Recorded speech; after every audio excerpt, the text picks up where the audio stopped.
இயேசுவின் நாமத்தில் உங்களை வாழ்த்துகிறேன். உங்களை அன்போடு இந்த காலை உடன்படிக்கை தியானத்திற்கு வரவேற்கிறேன். And you're most welcome to the Covenant of the Day. And today is 24th January 2026, a Saturday. கர்த்தர் நல்லவர், சுகமாக இருப்பீங்க நம்புறேன். கர்த்தர் போதுமானவராக இருப்பார். அவர் நன்மையும் கிருபையும் உங்கள் வாழ்க்கையில தொடரும். அவர் அற்புதங்கள் செய்கிற ஆண்டவர். இயேசு நம்புங்க, அவர் ஒரு நாள் கைவிட மாட்டார். சரி, தொடர்ந்து நாம் ஆண்டுடைய வார்த்தையை பார்ப்போம். ராயனுடையதை ராயனுக்கும் கடவுளுக்குரியதை கடவுளுக்கும் கொடுங்கன்னு சொல்லி ஆண்டவர் போகும் பொழுது சதுசேயர்கள் இயேசு இடத்துல ஒரு கேள்வி கேட்கிறாங்க. என்ன கேள்வி? சதுசேயர் யாருன்னா, அவர்கள் ஒரு ஒரு அரசியல் அப்புறம் ஸ்பிரிச்சுவல் குரூப்பு, பரிசேயர்கள் மாதிரி. இந்த சதுசேயருக்கும் பரிசேயருக்குள்ள வித்தியாசம் என்னன்னா, பாரிசீஸ் and சாரிசீஸ். சாரிசீஸ் they are not believing in resurrection, angels. இவங்களெல்லாம் பரிசேயர் தேவ தூதர்களையும் உயிர்த்தெழுதலையும் நம்புகிறவர்கள். இதுதான் அவங்களுக்கு உள்ள வித்தியாசம். சதுசேயர் உயிர்த்தெழுதை நம்பாதவர்கள், தேவ தூதர்கள்லாம் இருக்கிறத நம்ப மாட்டாங்க.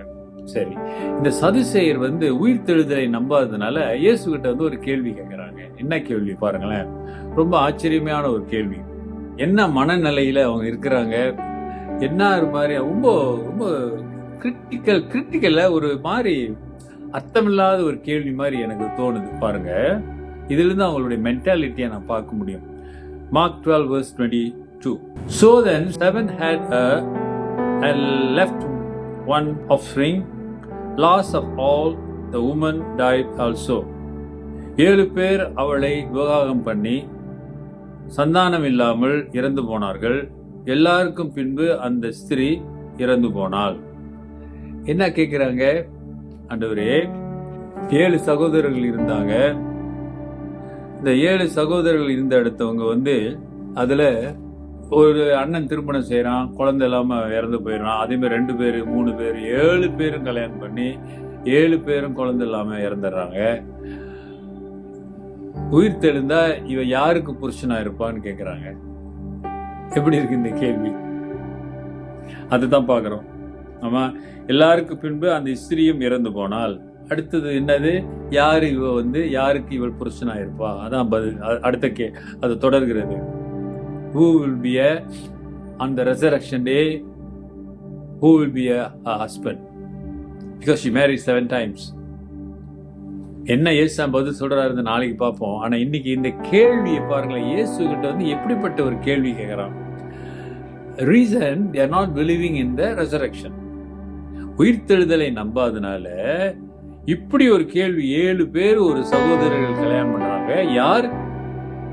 அப்ப என்ன மாதிரியான ஒரு அண்டர்ஸ்டாண்டிங்ல இந்த சாரிசீஸ் இருக்கிறாங்க? இவங்கெல்லாம் இஸ்ரேல் மக்களுடைய தலைவர்கள், யூத மக்களுக்கு தலைவர்கள்.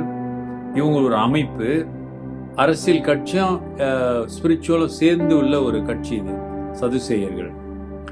அருமையானவே, இப்படிப்பட்ட ஒரு கூட்டம் தான் இஸ்ரேல் மக்களாக இருந்தார்கள். இவர்கள் மத்தியில இயேசுசாமி ஊழியம் செய்து வருகிறார். அப்ப it's not easy for him, for Jesus. ஒருத்தன் கேட்கிறான், ராயனுக்கு பரிசேயர் கூட்டிட்டு கேட்கிறாங்க, ராயனுக்கு வரி கொடுக்கலாமான்னு. இவங்க கேட்கிறாங்க, இந்த மாதிரி செத்து போனா 7 பேருக்கு யார மனைவியா? பாத்தீங்களா? அப்ப இயேசுவை ஏற்றுக்கொள்ள முடியாதவர்கள் இப்படித்தான் கேள்விகளை கேட்டு மடக்குவார்கள்.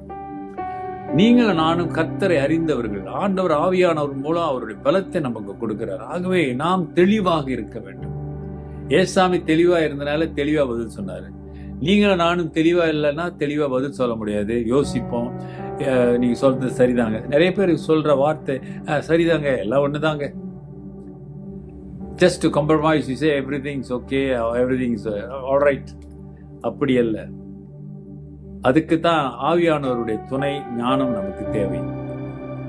அப்பதான் நம்ம ஆண்டவருக்கு மகிமையான பதில்களை சொல்றதுக்கு அந்த கிருபை நமக்கு கிடைக்கும். ஒப்பு கொடுங்க, புரிந்து கொள்ளுங்கள். ஏன் இந்த கேள்வி கேட்கப்படுகிறது, இதனால என்ன காரியங்கள் நடக்கும், இதெல்லாம் அறிந்து நாம் பேச கற்றுக்கொள்ள வேண்டும். இந்த கடைசி காலத்துல நாம் எதை செய்தாலும் ஆண்டவருடைய நாமம் மகிமைப்பட வேண்டும். ஒப்பு கொடுப்போம், ஜெபிப்போம். நல்ல ஆண்டவரே, இந்த காலை வேளைக்காக நன்றி. புதிய நாளிலே உடைய பிள்ளைகளுக்கு ஒரு புதிய சிந்தை, புதிய ஆசீர்வாதங்களை தந்து விசுவாசத்திலே பலப்பட்டு இந்த உலகத்தின் போராட்டத்திலே வருகிற எல்லா சூழ்நிலையிலும் இவர்களை நாமத்துக்கு மகிமையாக நிறுத்துங்க. ஆசீர்வதிக்கிறேன் இயேசுவின் நாமத்தில் பிதாவே, ஆமென். நமது ஆண்டவராகிய இயேசுவின் கிருபை, பிதாவின் அன்பு, பரிசுத்தாவின் ஐக்கியம் உங்களோடு இருந்து உங்களை ஆசீர்வதித்து காப்பதாக. என் ஆத்துமாவே கர்த்தரை ஸ்தோத்திரி, என் முழு உள்ளமே அவர் பரிசுத்த நாமத்தை ஸ்தோத்திரி. என் ஆத்துமாவே கர்த்தரை ஸ்தோத்திரி, அவர் செய்த சகல உபகாரங்களை மறவாதே. ஆமென். அருமையான சகோதரனே, சகோதரியே, கர்த்தர் சொல்லுகிறார், இன்றைக்கு உன் வாழ்க்கையிலே ஆண்டவர் ஒரு அற்புதம் செய்வார். நீ விசுவாசத்தோடு அவர் பாதத்தை பிடித்துக் கொள்வாயானால் உன் மன விருப்பத்தை நிறைவேற்றுவார். Take care and God bless.